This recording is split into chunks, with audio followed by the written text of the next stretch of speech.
Hi there, Megan Thompson here with Megan Thompson Coaching, and we're going to cover the statistic that Harvard Business Review shared in 2021 that 65% of parents that are working out of the home are experiencing burnout, right? And this is right after COVID. We know that the study happened before COVID. And all of the research that we're covering here today, I want to really look at where you're stuck in managing your own emotions as a parent. So go ahead and comment. We're live here on Instagram. Happy to have a conversation with you and discuss this. And I want to share personal experiences on this topic as well. So we're going to spend some time together. Looking forward to it. Okay. So one of the things that I think is really important in parenting sensitive kids or parenting children in general, especially if you're raising more than one child, you have to pay attention to that, right? Is in noticing where your emotions are clouding your experiences when it comes to your child's big, intense emotions as well as big, intense behaviors. Now, when you know that your kids' emotional struggles are vastly compounded by your emotional struggles, it's easy logically to think about the aftermath of that experience, right? To pay attention to, in hindsight, how you could have handled the emotional experience differently if your child was sad or getting frustrated. And we hear so many times that parents are wondering how they can be consistent in maintaining calm or noticing frustration or overwhelm before it gets to the point where they are getting short with their children, or if you're getting easily aggravated, or you find yourself rushing your child along. So obviously it's a lot easier to do if you have all the time in the world. And when we work with parents, we help parents notice that you can slow down the concept of time. And this is really important because if you're trying to get out the door, it is critical to get out the door effectively for most of you, especially if you're working outside the home, right? So I want to make sure that we're paying attention to reality here. And one of the things that I get, that I hear from many parents that when we're applying gentle parenting strategies to parenting sensitive kids is you can get stuck in presuming this all or nothing thinking that if your child is the only one in the room melting down, you need to give them your full attention until, and then the question becomes, until when, right? Especially if you're just shifting your own emotions and learning how to parent by, more passive learning, following accounts like mine, and trying to DIY this, it can lend you to wonder, how long do I let my kid lose it? How long do I stay here and be the container for my child's emotional experiences? And when parents, when we teach parents how to break out of the meltdown cycle, there's one key observation that I've noticed over the years is that gentle parenting is insufficient in managing the meltdown cycle. And one of the things that is really important in this is noticing for you as a parent, it's not just the presence of being gentle. When we think about what I mean by that, gentle parenting, positive parenting, whatever it used to be called, right? Attachment-focused parenting, they're all basically the same thing. What we're talking about is choosing to not have your emotions play into your child's emotions. Choose to not escalate your child's behavior by being rotten or rude, right?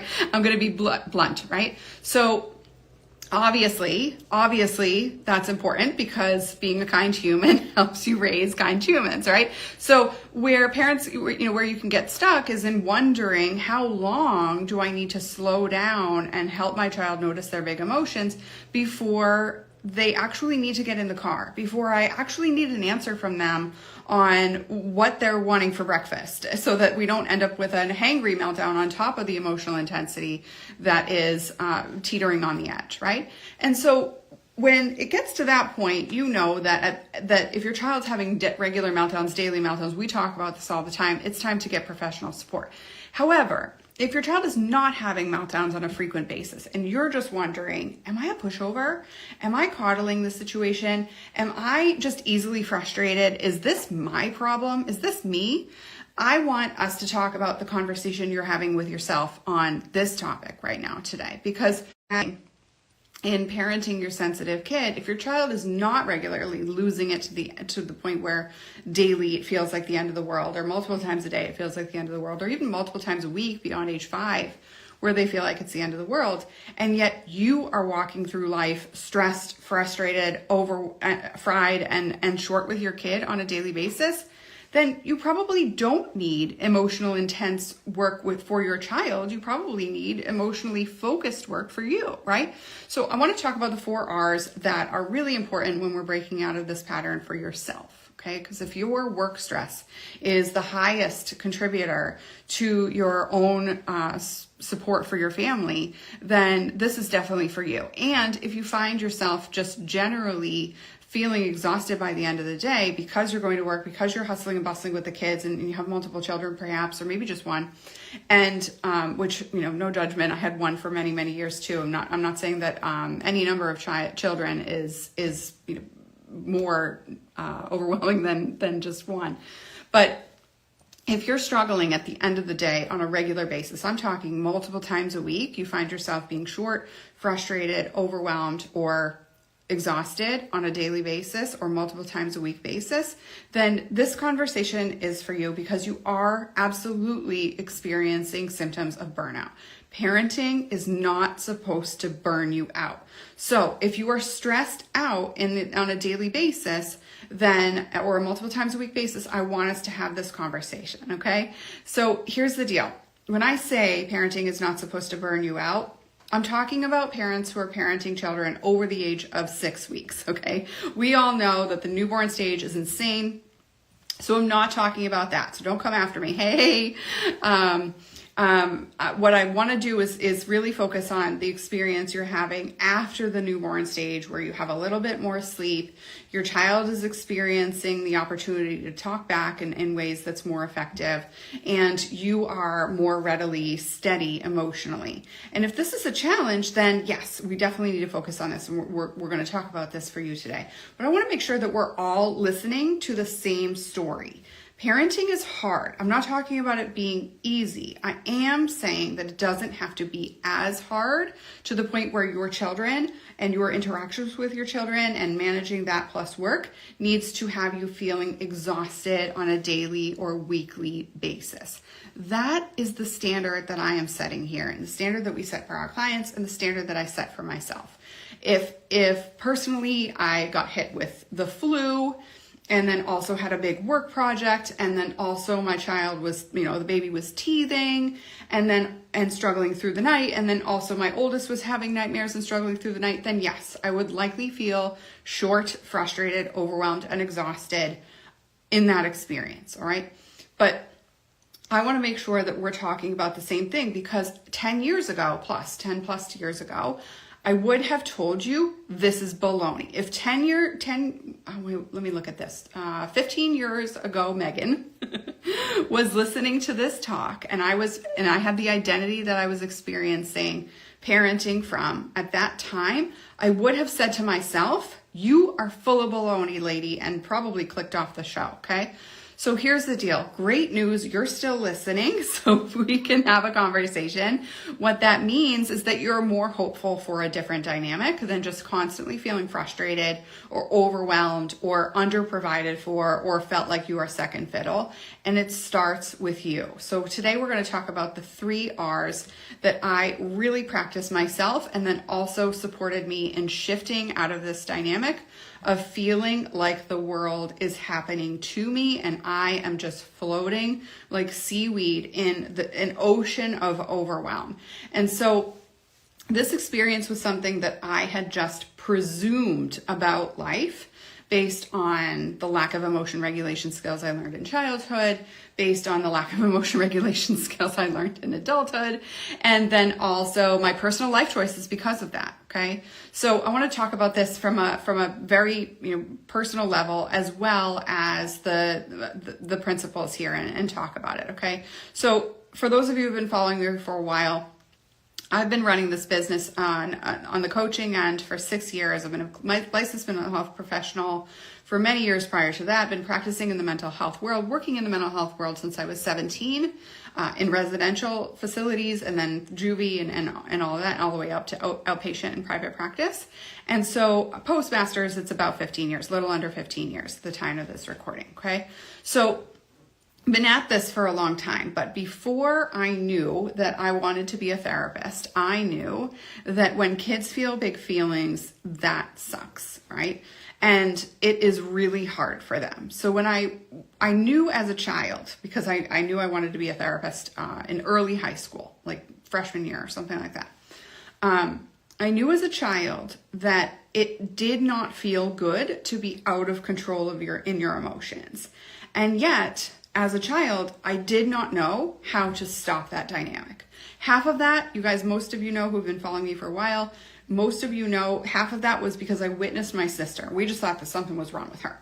She was losing it on a daily basis. Like, that's her problem. She must have been adopted. No, I'm not proud to say that we even joked about that with my sister, who's highly sensitive. And yet, when I was angry, I lost it too. When I was overwhelmed, I lost it too. And being a child in my home as well, because that's just what I learned. You hit the limit and then you just explode. And it was the 90s. You know, our parents didn't necessarily know better, if you relate to that. And yet, my experience wanting to be a therapist at that age was that I was going to reroute and shift the dynamic for children who are just like me, but I didn't have the self-awareness that a teenager had, right? That I have now, right? So at that point, I noticed as an adolescent, this isn't right. This isn't supposed to be, but I didn't know how to get myself out of it. And I certainly didn't know how to talk to my parents about it. Like, both of those, totally Pandora's box, subconscious awareness for me, right? And so what I did learn, however, was that as long as I got the job done, it basically didn't matter how my emotions were expressed, because that's what my parents in the 90s, you know, it's basically what everybody judged effective emotional health on. Is your kid performing, right? Are they checking the boxes? Are their grades good? Are they holding it down? Are they, doing extracurricular activities? It's the after effect, right? Anything that's going on in the home is just held down, and we're going to wait it out and ride it out, chalk it up to childhood, and basically do the best we can. And then hope it all shakes out in the wash by the time our kids are older, right? That was the 90s. It's all my parents knew. It's all they did very much more than their parents did in terms of raising effective humans. And yet that was the threshold. As long as I just hold it together, perform, get good grades, nail it, hold down a job, do the surface level, superficial, on paper expectations well, then I'm good. I'm healthy. I'm fine. We just need to randomly throw out the threat of taking me to therapy when I raise my voice at my mom, but never actually move on to taking action on my emotional health, because I generally was doing just fine on the surface. Okay. So that's the thing. That was the thing. That was the dynamic growing up. Because again, like I said, it's all my parents really knew, and they were doing the very best they can. So I am not here to blame or shame or even hold on. Like I've moved through that process as methodology that I teach my clients to completely be 100% fine on my relationship with my parents. Not just fine, it's a healthy relationship, but that has been healed. Okay. So what I want to talk about now is our number one, right? In order to reduce overwhelm, we have to acknowledge how we are experiencing the world. For myself, holding it all in and white knuckling, like just having somebody talk to me and yell in my face and pretending that everything was going to be fine. I was holding my breath. I was waiting for it to be over. I was completely checked out from that experience, absolutely not listening to whatever it was going on when I was getting yelled at or when I was getting chastised at school for talking, or whatever, any sort of in trouble moment I had when my boss was telling me that I wasn't up to code on my uniform because I rebelled the experience, all of that. I internally was having a conversation of, screw you, nothing is necessary for this to be, I don't need to receive any feedback that is negative. I've got this, I'm fine, right? And that emotional experience was emotional avoidance. I was not capable of experiencing shame, guilt, embarrassment, or accountability, quite frankly. And when that was happening personally, I just compartmentalized, right? So I wasn't experiencing any feelings. I was just up here thinking, this guy's full of baloney, whatever, So all of the stuff going on in my mind was, I can't wait for this conversation to be over. The lecture is going to be done. And when that lecture is going to be done, I'm just going to perform as usual, right? So for example, I started my first job when I was 12. I was making toast, $5 a day under the table, 3 days a week. And then I was a busgirl in the same restaurant. And then I was a waitress in the same restaurant. And quite frankly, I was earning like at the top of the top in that restaurant. I learned to spend my time wisely, get a job really quickly, didn't have a lot of friends. So I worked a lot over the summer. And I want to talk about this because for me, one of the reasons that I perceived I didn't have a lot of friends was because people didn't really include me, or people didn't really like me, or people weren't really that interested in me. But I gotta tell you, I was probably exuding this like festering, simmering baloney underneath the surface, right? Why? Because of the fact that I was bullied in childhood, because of the fact that I never learned to experience my emotions, because of the fact that I was so blunt that I was actually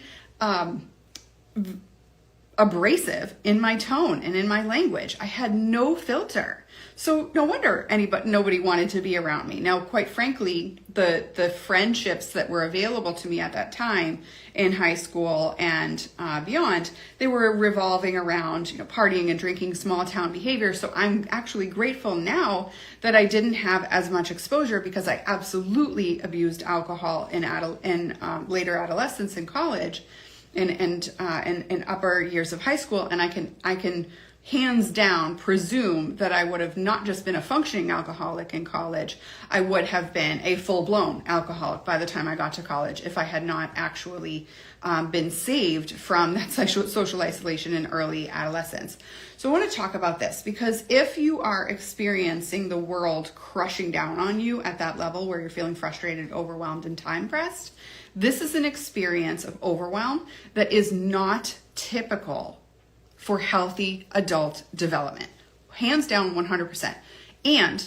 And 15 years ago, when I got the nickname Mad Meg, because all I did was grumble and kvetch in the restaurant business, in grad school, I would literally take the order, go into the back of the kitchen and be like, this and I was in the weeds, and I was just constantly cursing and frustrated and yelling and grumbling.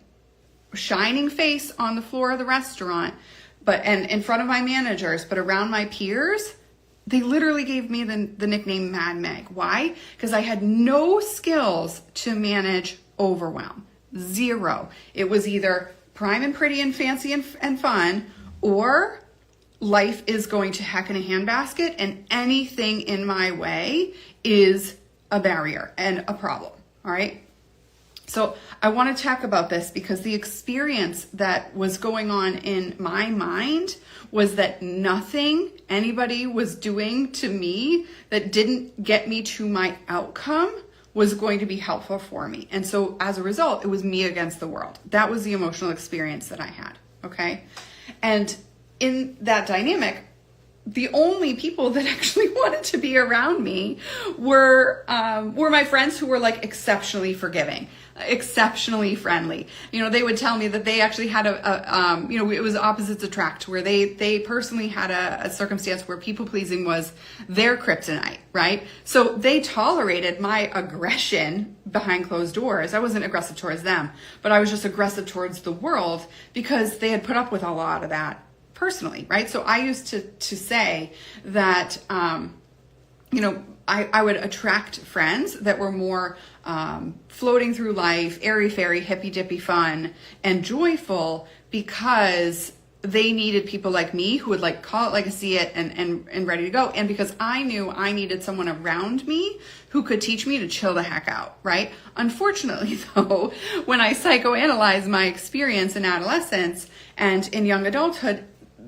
it was the blind leading the blind, right? Like, and those friends, we've kept in touch and we commiserate on that experience personally and the personal development growth we've done for sure. And I want to talk about this because the experience that I had in holding all of this down and reducing overwhelm, none of that, I didn't even know I was overwhelmed because I perceived myself to be someone who had it together, who just kept her ish together and was good to go. So this is number one. If you are just performing for the world and in general, internally are getting aggravated, frustrated, and easily teed off, it is really important for you to notice you are likely exceptionally overwhelmed during the day and not even paying attention to it. Why? Because I just told you the whole story, okay? Number two, because the little things are setting you off. My parents gave me books, Don't Sweat the Small Stuff. And I would want to throw that book across the wall, right? Because lecturing to me didn't work, and it also didn't work if I got a book about it, right? So I'm not talking about that. In my life now, there's only one book that actually teaches me emotion regulation, but we'll get to that in a minute and you'll learn a little bit more about my personal story, but over time. But what I think is really important for us to really pay attention to now is that when you are stuck, we're going to use the 3 R's: reduce, reuse, recycle. Okay, I'm not getting fancy here with you. I want you to reuse some of the habits that were useful for you, that kept you performing well. Oh, Instagram's giving me a thumbs up, or maybe the phone is doing that for me. Okay. I want you to reuse the habits that you know are useful for you. So if you have a habit of showing up to work on time, then I want you to notice, how can you reuse that habit of showing up on time for yourself? How are you choosing to more explicitly decide to build appointments for your own self-care? Putting this in your schedule, putting this on your calendar and making it a non-negotiable, right? Because when we're looking at the burnout factor, usually those who perform well for everybody else are truly not focusing on performing well for themselves. So it's a self-fulfilling prophecy, right? I create the world for everybody else, and everybody else doesn't pay attention to me, and I'm the martyr, and therefore the world is against me. And as a result, I choose not to value and demonstrate skill sets for myself, and then the cycle continues. I just have to make sure everybody else, since nobody tells me that I'm valuable, or nobody tells me that my time is valuable, or that I need to take care of myself, that must mean it's not necessary, and I can keep on keeping on holding it together, and therefore just go ahead and keep repeating history. So it must not be that big of a deal. So when we think about the chronic self-invalidation that happens when you are choosing to buy your story that everybody else's needs are more important than yours, you will stay in this emotional overwhelm and this people-pleasing mentality. Now, I'm saying this because for my story in adulthood, so if in young adulthood, in college, or even in grad school, if somebody had told me that I was a people pleaser, I would have laughed in their face, literally spit out my water, laughed in their face, because I didn't give a hoot about what other people thought about me. And that was my defense mechanism, right?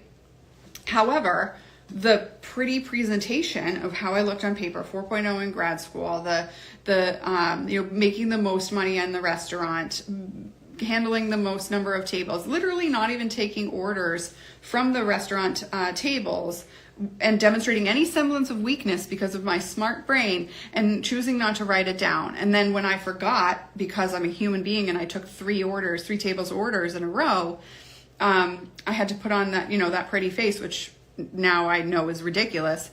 But in that moment, it was a sign of pride. It was a sign of ego. If I could demonstrate, there's no way in life I will sweat. There's no vulnerability in my presentation to the world. That's people pleasing. It's just the more aggressive side of the same coin, right? So when I call this out here with you, I want you to pay attention to the people-pleasing workaholism that you've bought into as an adult. If that is contributing to your sense of overwhelm, take a good hard look at what habits you put into play at work, and where you can start to take those habits and put into your personal life, okay?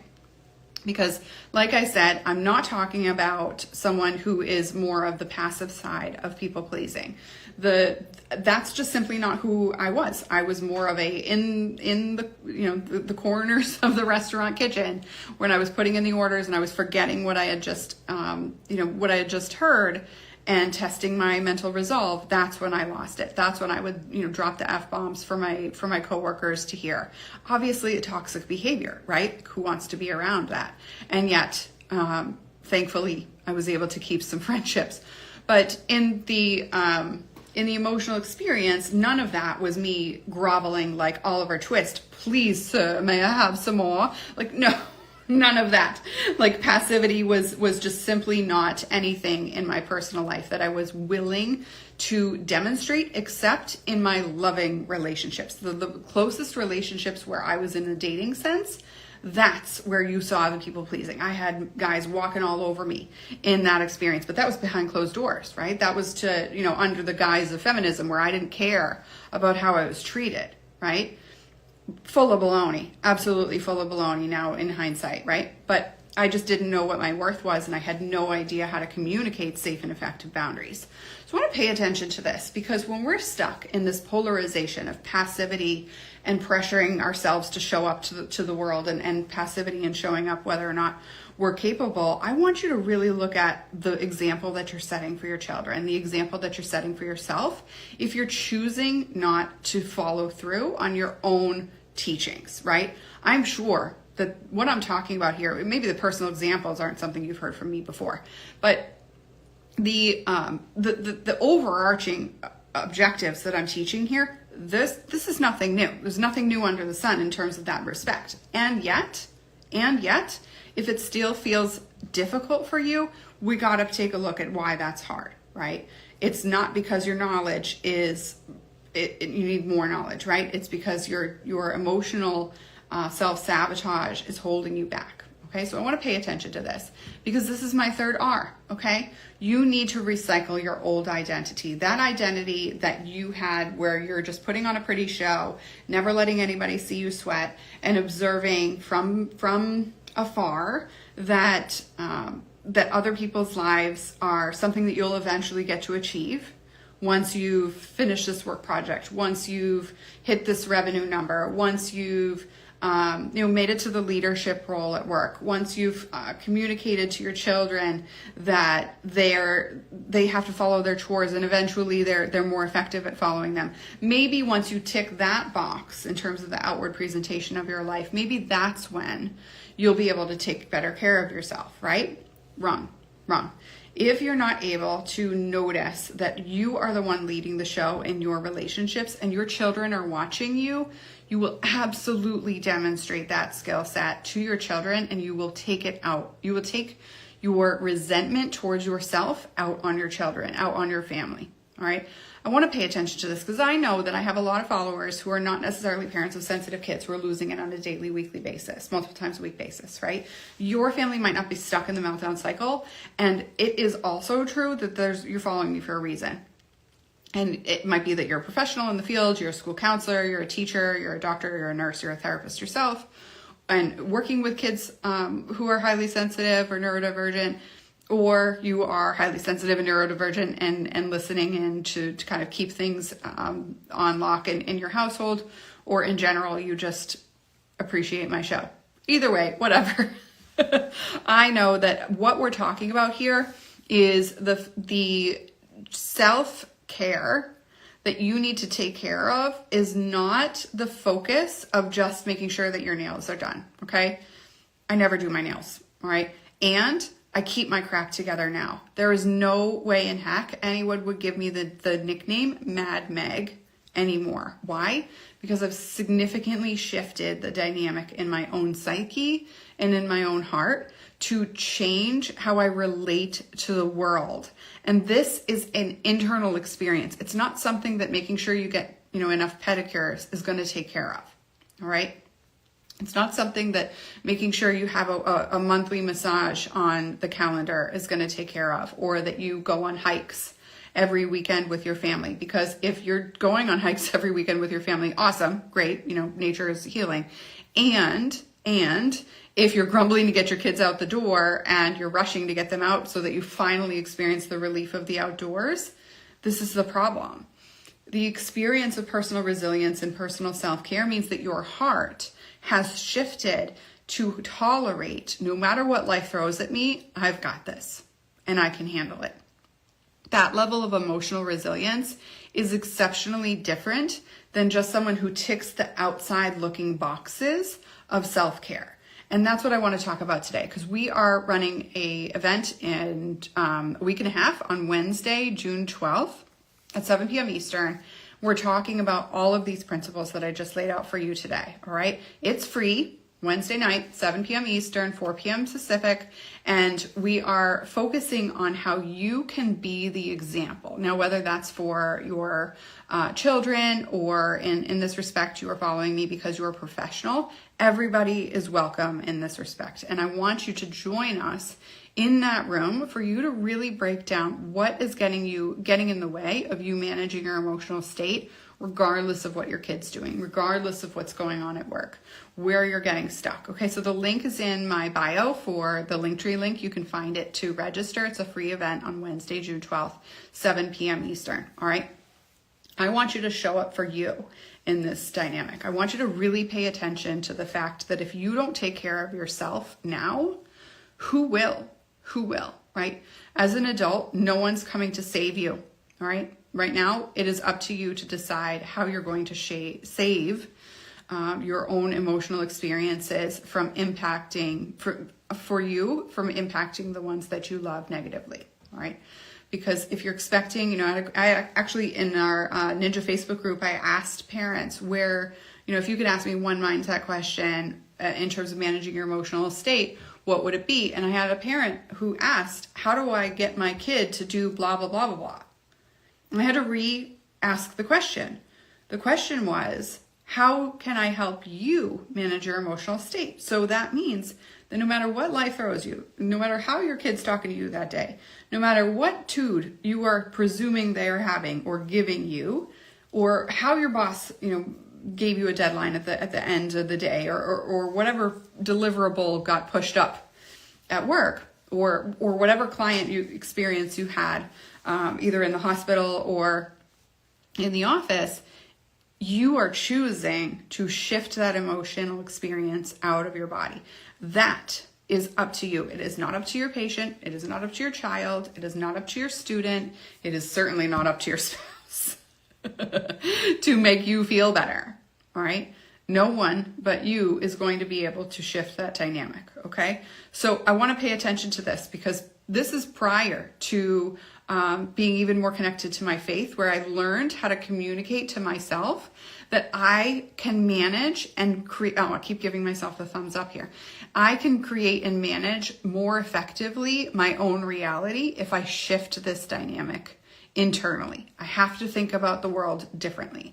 I have to choose and then repeat and rehearse and rewire for my mind to believe that I am no longer a victim in life. All right. Life doesn't happen to you. Life is happening for you to learn and grow.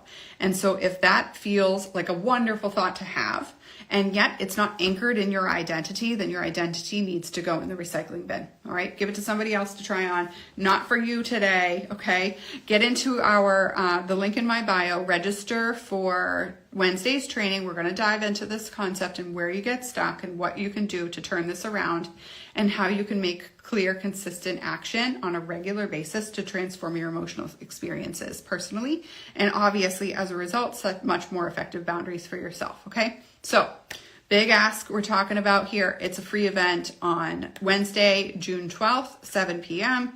Get to the link in my bio, register. It's free. Last time we ran a free event, it was for parenting and we broke the internet. So definitely get in. All right. Make sure that you come ready to play full out. All right.